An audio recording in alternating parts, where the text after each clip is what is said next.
Halo teman-teman semua, di sini saya akan menjelaskan tentang pertemuan 11 yaitu inflasi. Saya Haikal Dewana Sebayang dengan NPM 24253 10390. Yang pertama yaitu pemahaman data. 1. Mengapa inflasi di Indonesia tahun 2004 tergolong rendah dibandingkan negara lain? Inflasi di Indonesia tahun 2004 tergolong rendah karena adanya keberhasilan dalam koordinasi antara pemerintah dan Bank Indonesia dalam menjaga stabilitas harga barang dan jasa inflasi tahun kalender per Desember 2024. Tercatat hanya sebesar 1,57%, atau terendah dalam 5 tahun terakhir. Faktor penunjang lainnya adalah operasi pasar oleh Bulog, penetapan suku bunga BI sebesar 6%, pengendalian harga pangan dan energi, serta penguatan koordinasi antar lembaga seperti TPIP dan TPID. Sementara itu, negara-negara lain seperti Argentina, Sudan, dan Zimbabwe mengalami inflasi tinggi karena faktor ketidakstabilan politik dan krisis nilai tukar. Apa saja indikator utama yang digunakan untuk mengukur inflasi?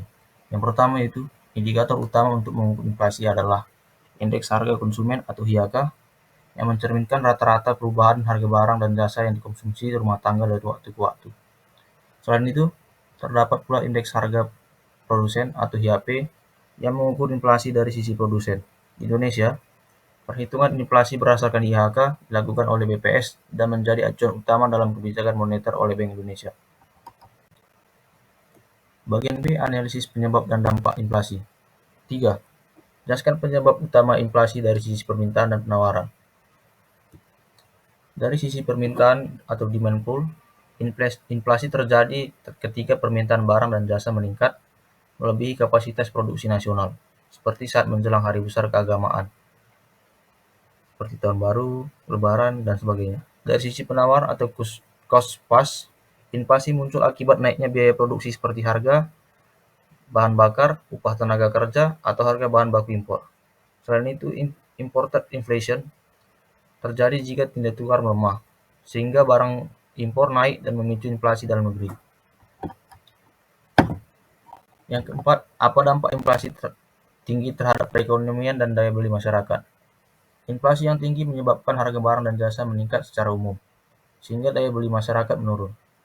Kelompok berpenghasilan tetap sangat terdampak karena pendapatannya tidak mengikuti kenaikan harga. Selain itu, inflasi tinggi menimbulkan ketidakpastian bagi pelaku usaha dan investor, mengganggu stabilitas ekonomi makro, dan berpotensi memperlebar kesenjangan ekonomi. C. Strategi dan kebijakan. 5. Apa saja kebijakan yang paling efektif untuk menjaga inflasi tetap stabil? Berikan contohnya dari kasus Indonesia. Kebijakan efektif untuk menjaga inflasi antara lain adalah kebijakan moneter oleh Bank Indonesia seperti pengaturan suku bunga dan operasi pasar terbuka, serta kebijakan fiskal pemerintah seperti subsidi pangan dan energi. Di Indonesia, keberhasilan menekan inflasi pada tahun 2024 terjadi karena sinergi antara kebijakan tersebut. Contohnya, operasi pasar oleh Bulog untuk menstabilkan harga pangan, penguatan distribusi bahan pokok, serta peran TPIP dan TPID dalam pengawasan harga di tingkat daerah. Yang keenam, menurut Anda, bagaimana sebaiknya pemerintah menyeimbangkan antara menjaga inflasi rendah dan tetap mendorong pertumbuhan ekonomi? Menurut saya, pemerintah perlu menjalankan kebijakan seimbang antara pengendalian harga dan stimulus pertumbuhan. Inflasi dijaga tetap dalam sasaran atau dalam 1,5% sampai dengan 3,5% melalui penguatan produksi dalam negeri dan stabilitas harga pangan. Sementara itu, pertumbuhan ekonomi didorong melalui pembangunan infrastruktur, insentif sektor produktif, dan pemberdayaan UMKM. Koordinasi erat antara kebijakan fiskal dan moneter menjadi kunci agar stabilitas harga dan pertumbuhan ekonomi berjalan bersamaan. Sekian presentasi dari saya. Apabila ada salah kata maupun kalimat, agar mohon dimaklumi. Terima kasih dan selamat beraktivitas.